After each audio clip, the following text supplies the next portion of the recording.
Bengal safe Murshidabad জেলায় ফার্নিচারের জগতে এক পরিচিত ও প্রতিষ্ঠিত নাম। 57 বিবি সেন রোড, বহরমপুর, মুর্শিদাবাদ।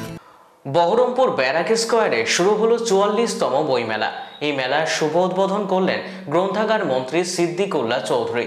বইমেলার উদ্বোধক হিসেবে গ্রন্থাগার মন্ত্রী সিদ্দিকুল্লাহ চৌধুরী ছাড়াও জেলা আরক্ষা আধিকারিক সূর্যপ্রতাপ যাদব, জেলা শাসক রাজশ্রী মিত্র, জেলা পরিষদের সভাধিপতি রুবিয়া সুলতানা সহ একাধিক আধিকারিক উপস্থিত ছিলেন শুভ উদ্বোধনী অনুষ্ঠানে। তবে এবার জেলা বইমেলায় থাকছে না অন্যান্য বছরের মতো বাংলাদেশের বইয়ের স্টল। এবছর বাংলাদেশের কোনো প্রতিনিধি এসে পৌঁছায়নি এবং জেলা থেকেও কোনো আমন্ত্রণ জানানো হয়নি বলে জানালেন জেলা গ্রন্থাগার আধিকারিক।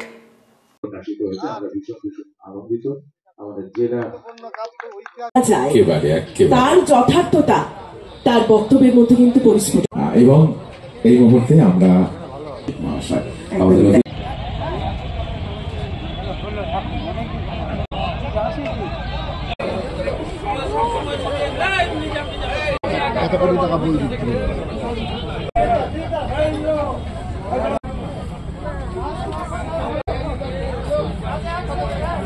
আমি বলছি বিজেপির লোকেরা সংবিধান পড়ে না, সংবিধান পড়লে সাম্প্রদায়িকতার কথা বলে না। এত বাজে বাজে মন্তব্য, কাঁচা কাঁচা গালি বিজেপিরা দিচ্ছে। লেখাপড়া শিখলে দিত, সংবিধান পড়লে দিত।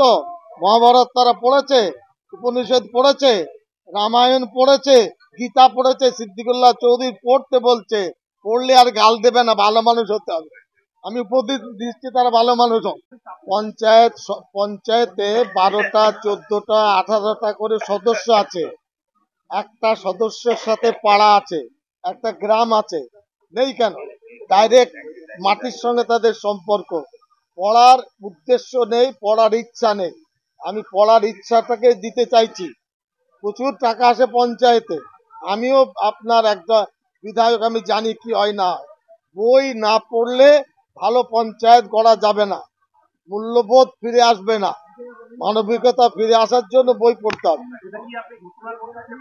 আমি তো 100 বার ঘোষণা করছি, ভালো কাজ তো ঘোষণা করবই। আমি পড়াশোনা করি, মমতা ব্যানার্জি পড়াশোনা করেন, ডিএম পড়াশোনা করেন, এসপি পড়াশোনা করেন, এডিএম করেন। পড়াশোনা করেই তো এত বড় হয়েছি।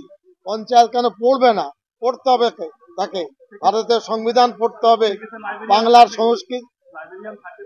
আবার ওদের হাতে যা ক্ষমতা, একটা মানে আলমিরাতে 500 বই রেখে লাইব্রেরিয়ান দরকার হয় না। ওরা অনেক লোক। আমাদের 44তম বর্ষে পৌঁছালো, বা তার মানে 44তম বইমেলা, মুর্শিদাবাদ জেলা বইমেলা। এই বইমেলায় আমরা বইয়ের বিভিন্ন প্রকাশনা পেয়েছি, প্রায় 95 স্টল, 95+। তাছাড়াও জেলায় আমাদের ক্ষুদ্র পত্রপত্রিকা, লিটল ম্যাগাজিন এবং যারা দুস্থ লেখক তাদেরকেও আমরা সংস্থান করতে পেরেছি। আরও অনেকেই আমাদের কবি সাহিত্যিকরা আসবেন আগামী দিনে, যে কদিন বইমেলা থাকবে। তাছাড়াও বিভিন্ন সরকারি দপ্তর আছে, তাদের বিভিন্ন দপ্তরের কাজকর্ম প্রচারের জন্য তারা এখানে অংশগ্রহণ করেছেন। তাছাড়াও আমাদের এখানটায় কিছু নন বুক স্টল দেওয়া হয়েছে, সেগুলো আমাদের এখানে আছে। আজকে আমাদের উদ্বোধন করলেন মাননীয় জনাব সিদ্দিকুল্লাহ চৌধুরী মহাশয়, এবং ছিলেন আমাদের মুর্শিদাবাদ জেলার সভাধিপতি মাননীয়া রুবিয়া সুলতানা মহাদয়া, শিক্ষা কর্মাধ্যক্ষ মাননীয় শফিউজ্জামান শেখ মহাশয়। আগ্রহ দুদিন পরেই আমরা, এখন যে আগ্রহ দেখা যাচ্ছে, বিগত দিনের থেকে মেলা ভালো হবে, এটা আমরা আশা করি। বেঙ্গল সেফ মুর্শিদাবাদ জেলায় ফার্নিচারের জগতে এক পরিচিত ও প্রতিষ্ঠিত নাম। 57 বিবি সেন রোড, বহরমপুর, মুর্শিদাবাদ।